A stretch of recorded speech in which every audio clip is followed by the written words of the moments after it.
Hello dear students, today we are going to see the part 2 of quadratic equation, and this chapter is for ICSE and CBSE grade 10, and this is Mayank sir from the New Tulip International School. In this video we are going to see find the roots by completing square method. This is very important method. Remember this thing, completing the square method. Then we are going to see general formula and then some problem sums. First, useful formula. Okay, you should know these identity of completing square. In 8th and 9th standard you have seen this identity that a square plus 2ab plus b square is equal to a plus b whole square. And second identity to remember, that is a square minus b square is equal to a minus b, a plus b. So formula to find last term, again for this is completing the square form, and completing square form mein you will take first term and second term as it is. You will need to find the last term, so you can note down this formula right now. We will see how to use this formula in the example. So formula for last term is middle term square upon 4 into first term. Again I repeat, last term is equal to middle term square upon 4 into first term. Now solve by the completing square form. Solve by completing the square form, in which you have given this x square plus 12x minus 45, and you will need to find the roots, means find the solution by completing the square method. So what you will do, you will write the equation first, that is x square plus 12x minus 45 is equal to 0. You need to do the completing square form. This is not actually completing the square form. So what you will require, you first note down the first and second term. First term you take x square and second term you take 12x. So you will need to find last term for these first and second term. So you will put the formula, last term is equal to middle term square upon 4 into first term. Middle term is 12x and first term is x square. So you will put 12x into 12x because it is middle term square, and 4 into first term, that is 4 into x square. If you simplify these, the last term is 36. Now what you will do, you cannot change anything in mathematics as it is. So you will add 36 and you will subtract 36 from these in the same step. So x square plus 12x plus 36 minus 36, then last term minus 45 as it is equal to 0. So now you can see that first three terms are completing square, that is x square plus 12x plus 36. If you can write in the form of x plus 6 whole square, and then minus 36 minus 45 will become minus 81 is equal to 0. So this is known as completing the square form. Now what you will do, you will write 81 as 9 square. So you can see that here a square minus b square identity can be used now. So a minus b, a plus b, that means x plus 6 plus 9, x plus 6 minus 9. So it will become x plus 15, at other bracket is x minus 3. So your two zeros are x is equal to minus 15 and x is equal to 3. So this way you can solve the quadratic equation by completing the square form. First and second term आपको ले लेना है और आपको उसका last term find out करना है. दूसरा स्टेप, लास्ट टर्म को ऐड करना है एंड सब्ट्रैक्ट करना है. तीसरा स्टेप, आगे सिंप्लीफाई करना है. Again, second sum, solve by completing the square form. Here 2x square minus 5x plus 3 is equal to 0. In this sum you can see that first term is not perfect square term. So what I will do, I will divide whole equation by 2. So it will become x square minus 5 by 2x plus 3 by 2. What I have done, again I repeat, I will divide whole equation by 2. So it will become x square minus 5 by 2x plus 3 by 2. These sum will look little bit complicated, but if you follow the step very correctly, it will be quite easier. So you will consider first and second term as it is, and you will find the last term. So you will put the last term formula. Last term is equal to middle term square upon 4 into first term. You will put middle term 5 by 2x because minus minus plus हो जाता है, इसलिए minus sign हम consider नहीं कर रहे हैं. So 5 by 2x into 5 by 2x upon 4 into first term, and first term is x square. So last term we have received, that is 25 by 16. So what we will do, we will add the last term and subtract the last term in a single step. That is x square minus 5 by 2x plus 25 by 16 minus 25 by 16, and then plus 3 by 2 as it is. So first three terms are completing square form. First term square root, that is x, middle term sine, and 25 by 16 का square root 5 by 4 whole square. तो ये हो गया completing the square form. And बाकी के जो दो step रहे उसको सिंप्लीफाई करोगे तो माइनस 1 बाई 16 आया. अब आप दोनों को स्क्वायर फॉर्म में लिखो तो x minus 5 by 4 whole square and minus 1 by 4 whole square. So what you will receive, that you will receive x minus 5 by 4 minus 1 by 4, x minus 5 by 4 plus 1 by 4. That means a square minus b square wali formula.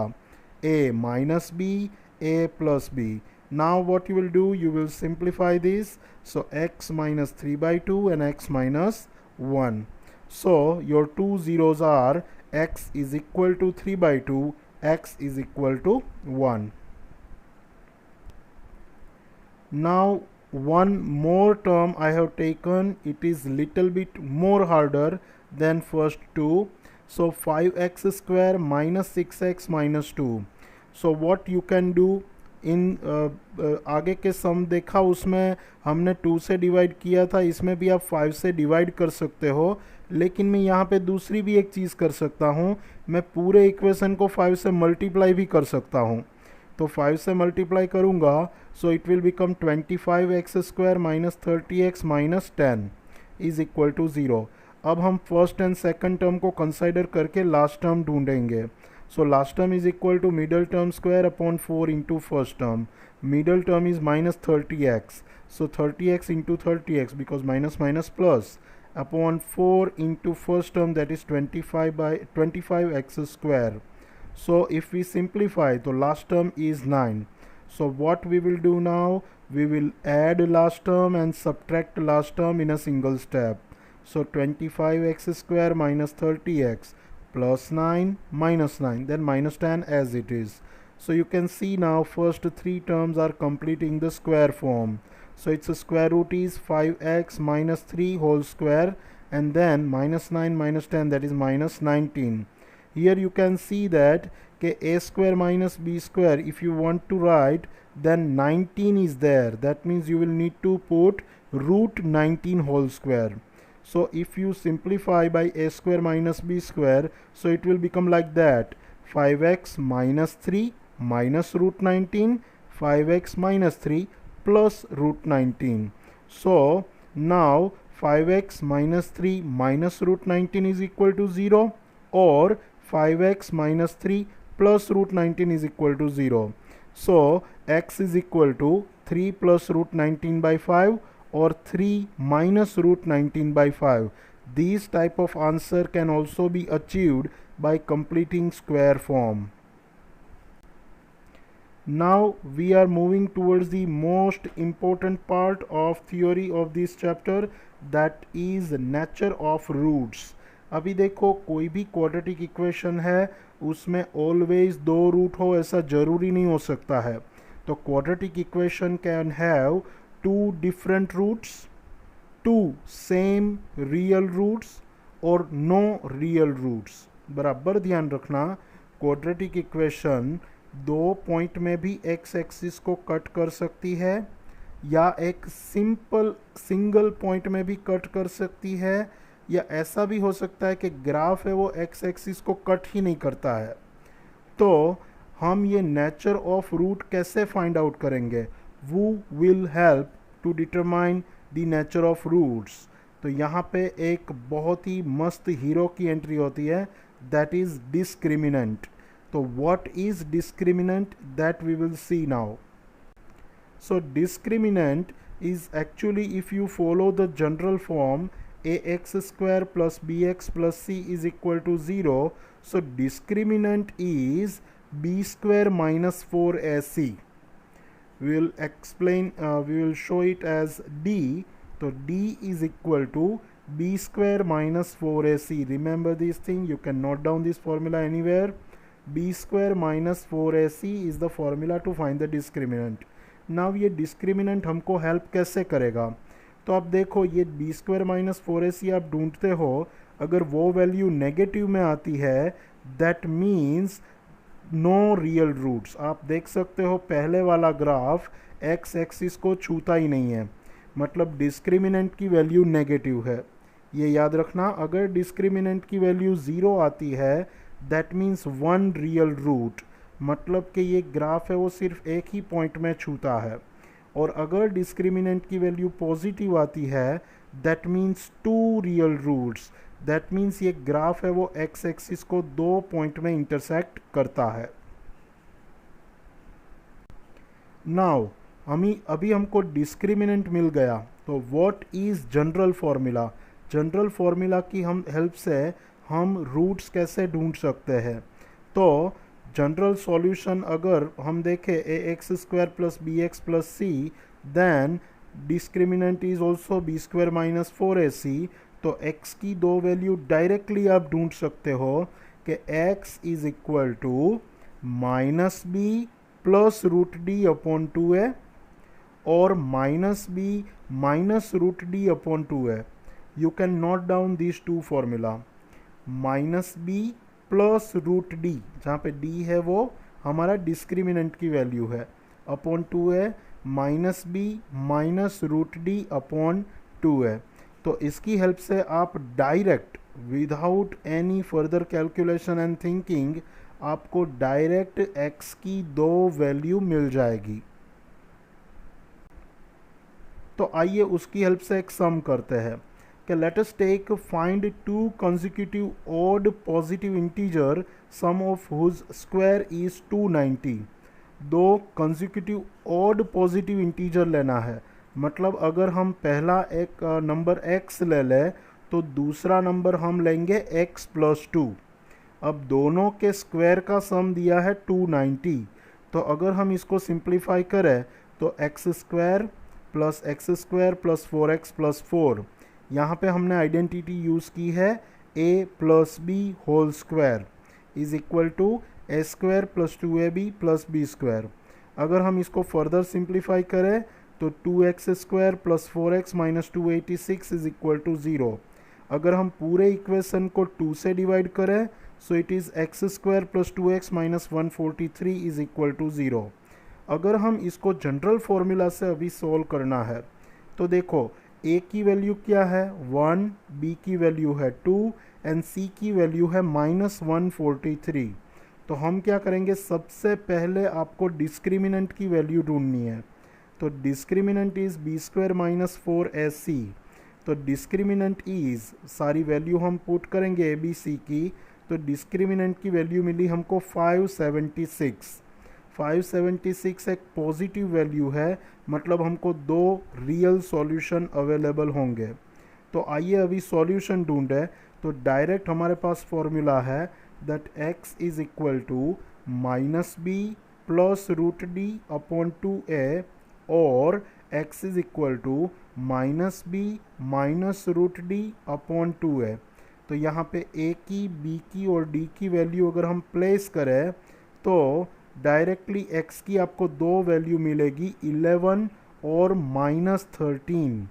लेकिन आप question में देखो कि to consecutive odd positive integer मतलब -13 possible नहीं है, तो x की वैल्यू 11 पॉसिबल है, तो x प्लस 2 की वैल्यू 13 होगी।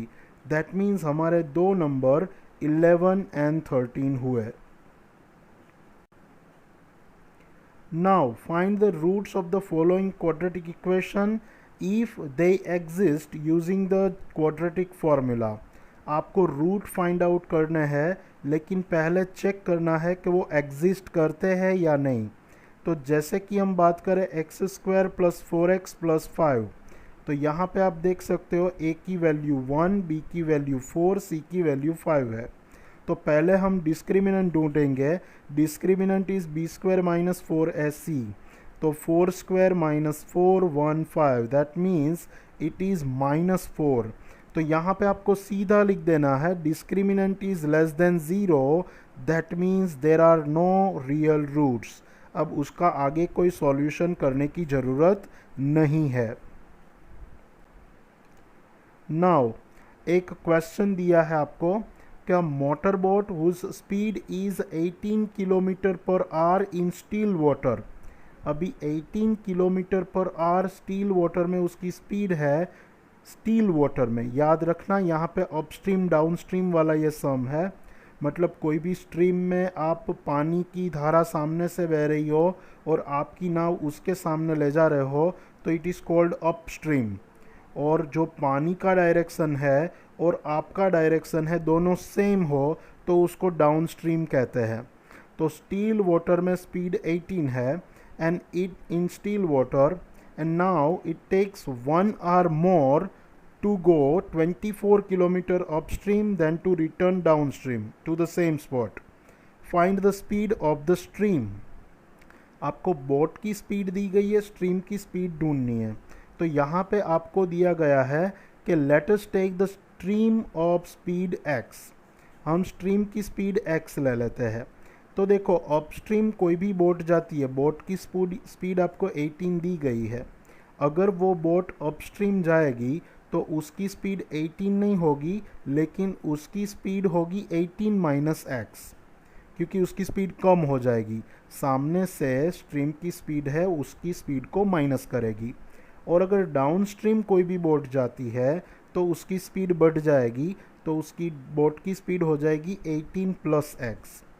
तो अभी हमारे पास दो स्पीड आ गई। Upstream speed is 18 minus x, downstream speed is 18 plus x.